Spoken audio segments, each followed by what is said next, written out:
राहुल जी, आज आपने नया खुलासा किया है कि कैसे वोट चोरी हो रही है। आपने पहले भी महादेवपुरा के बारे में बताया कि कैसे एडिशंस हो रही हैं, अब आपने बताया कैसे डिलीशंस हो रही हैं। लेकिन देखने में ये आ रहा है कि इलेक्शन कमीशन इस पे कोई एक्शन नहीं ले रहा और आगे चल के वो तैयारी कर रहे हैं पूरे देश में SIR लाने की। तो आप इस मुहिम को आगे कहां तक ले जाएंगे और SIR के बारे में क्या करने वाले हैं? देखिए, हम आपके सामने क्रिमिनलिटी रख रहे हैं। हमारा काम आपके सामने सच्चाई रखने का है और हम रख रहे हैं। हिंदुस्तान में दूसरे इंस्टीट्यूशंस भी हैं, सिर्फ इलेक्शन कमीशन नहीं है, लीगल सिस्टम है, उनको भी इन चीजों को देखना चाहिए। यहां पे हम चीफ इलेक्शन कमिश्नर के बारे में ब्लैक एंड व्हाइट कह रहे हैं। आपने कहा कि हमने एडिशन डिलीशन दिखाया।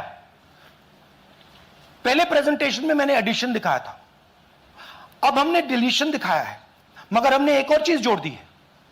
एडिशन और डिलीशन का सिस्टम, उसका स्ट्रक्चर, उसका तरीका, और हमने यह दिखाया है कि जो डिलीट कर रहा है, जो ऐड कर रहा है, महाराष्ट्र में, कर्नाटक में, यूपी में, वो एक ही आदमी है, एक ही फोर्स है।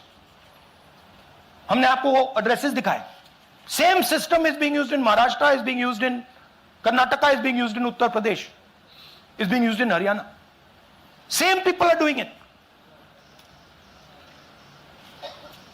ANI से Siddharth, ANI sir, this side sir.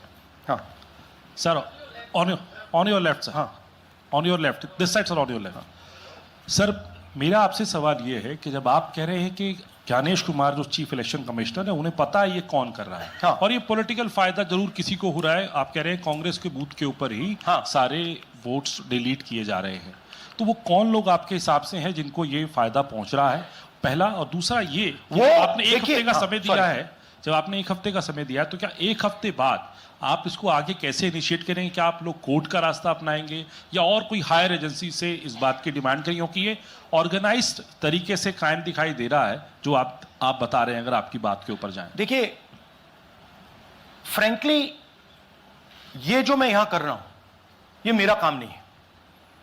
मेरा काम डेमोक्रेटिक सिस्टम में पार्टिसिपेट करने का है।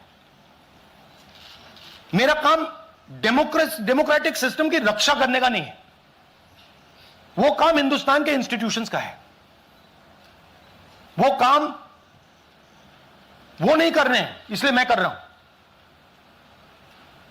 अब मैं आपको यह कह सकता हूं कि हमने आपको 2 बार सबूत दिखाया है,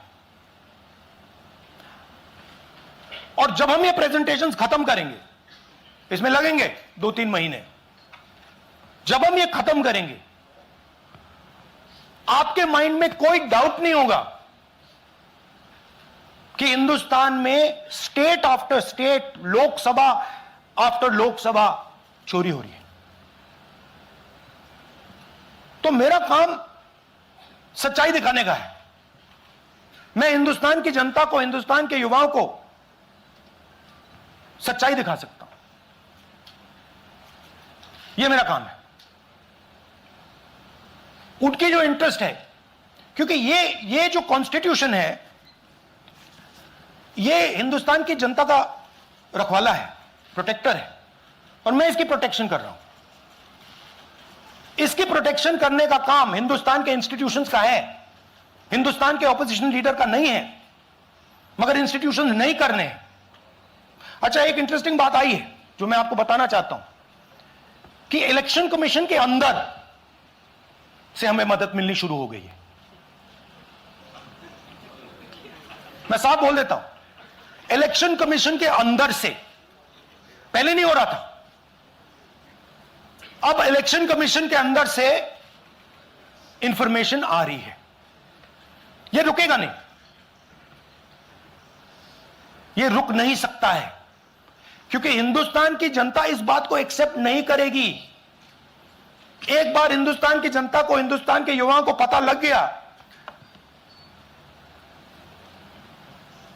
कि वोट चोरी हो रही है, उनकी शक्ति लग जाएगी।